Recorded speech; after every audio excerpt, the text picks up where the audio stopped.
Olá, tudo bem com você?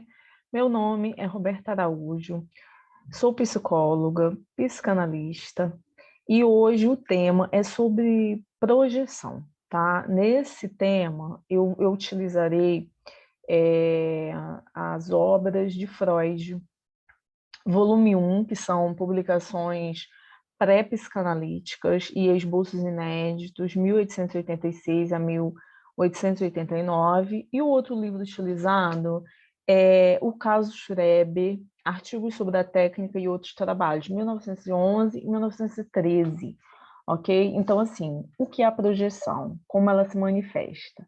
Observações adicionais sobre as neuroses de defesa, que são as que estão nesse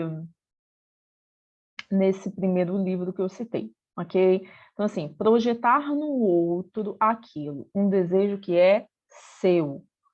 Problema do interno, algo que está dentro da gente e nós colocamos para fora, para o externo. O sujeito, ele imputa, sendo assim, no outro, aquilo que é intolerável para ele, aquilo que ele não suporta, que é muito difícil, ele externa, né? Isso aparece para ele dessa maneira. Como mecanismo de defesa, a projeção é entendida como um meio pelo qual o sujeito expulsa ou atribui a uma pessoa ou a um objeto características, impulsos excessores, ideias, afeto, desejos desagradáveis e inaceitáveis recusados em si mesmo. A projeção se manifesta por intermédio de sintomas. Aquilo que foi reprimido, ou seja, que eu não aguentei, que eu suprimi, que eu escondi, se manifesta na personalidade do sujeito de uma forma projetiva, tá? Então, é o que eu já havia mencionado a vocês, né?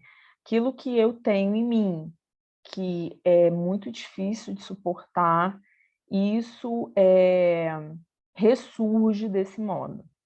Ao longo de sua obra, Freud explica que a percepção interna é substituída por outras manifestações. Em Carta Feliz, datada de 1º de janeiro de 1896, que é desse primeiro livro, do volume 1, Publicações Pré-Psicanalíticas, ele apresenta o manuscrito K, no qual ele trata das neuroses de defesa, que é um mecanismo de defesa, essa questão da projeção, tá, gente? Então, já nesse momento, Freud aponta a neurose como um mecanismo determinante, ok? E em 1911, ao discutir o caso Schreber, que é publicado em 1903, ele já fala, no caso Schreber, sobre a característica mais notável da formação de sintomas na paranoia, é o processo que recebe o nome de projeção. Só que até então ele está falando, se referindo à paranoia, tá? Sendo que todos nós temos esse tipo de mecanismo, que é a projeção. Uma percepção interna é suprimida ao invés seu conteúdo, após sofrer certo tipo de deformação, ingressa ao consciente sob a forma de percepção externa, traduzindo, é isso, né? Algo interno meu, ou seja, um defeito, algo que eu não consigo suportar em mim, que eu não gosto em mim, que é muito difícil, né? Fica guardado, fica no inconsciente, sofre essa deformação no sentido de eu não conseguir admitir que tenho aquilo, não aceitar, nem saber, e volta para o consciente, projetando, dando essa característica ao outro. Nesse sentido, os aspectos repreensíveis do sujeito são expulsos da consciência e atribuídos a outra pessoa como uma forma de proteger o ego da angústia, impedindo a tomada da consciência de conteúdos internos não suportáveis pelo sujeito, que é exatamente isso, né? O que isso quer dizer? Isso que nós reprimimos, ela retorna desse modo na tentativa de quê? O que é que o nosso corpo faz para que a gente não sofra? A angústia é tão grande em admitir que eu tenho X ou Y defeito, ou algo que eu não aceito, que eu não gosto, que a meu inconsciente e a minha consciência trabalham dessa maneira, né? É reprimido, fica inconsciente, depois volta para a consciência de maneira projetiva. Vamos lá. E aí, assim, uns exemplos aqui de projeção, né? Um exemplo, assim, muito legal são os artistas que utilizam, que pintam, né? Então, ali eles projetam na tela todo o inconsciente, né? Seja algo legal ou algo que não é tão legal, né? Tem artistas que trabalham com coisas mais abstratas e tal, então assim, é algo interno dele e ele retrata, ele externaliza aquilo de algum modo.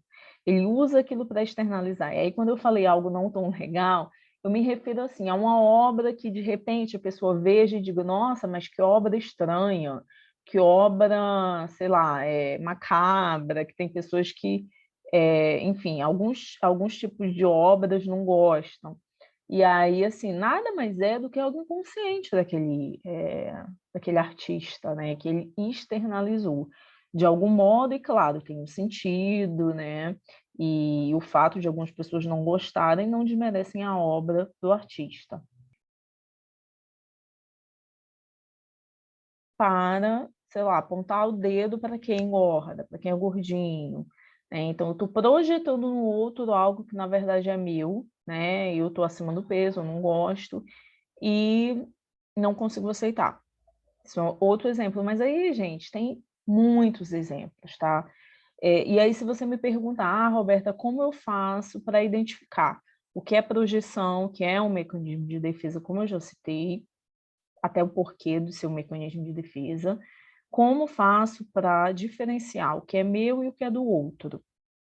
Gente, não tem outro modo, é em análise, em acompanhamento psicológico, porque a projeção ela está na nossa vida diariamente. E aí, assim, você só vai saber distinguir o que é seu e o que é do outro a partir do momento que você se conhece, que você está no processo. E claro, né, gente, também não é do dia para a noite que você começa a fazer um atendimento psicológico, uma análise, que, sei lá, entrou hoje, você já vai se descobrir, você já aceita todos os seus defeitos, você já se conhece, você já sabe o que gosta e o que não gosta. Não é assim, porque nós precisamos de um tempo para descobrir, digerir, aceitar. Então, assim, leva algum tempo. Mas eu só conheço esse modo de você distinguir o que é o que, tá?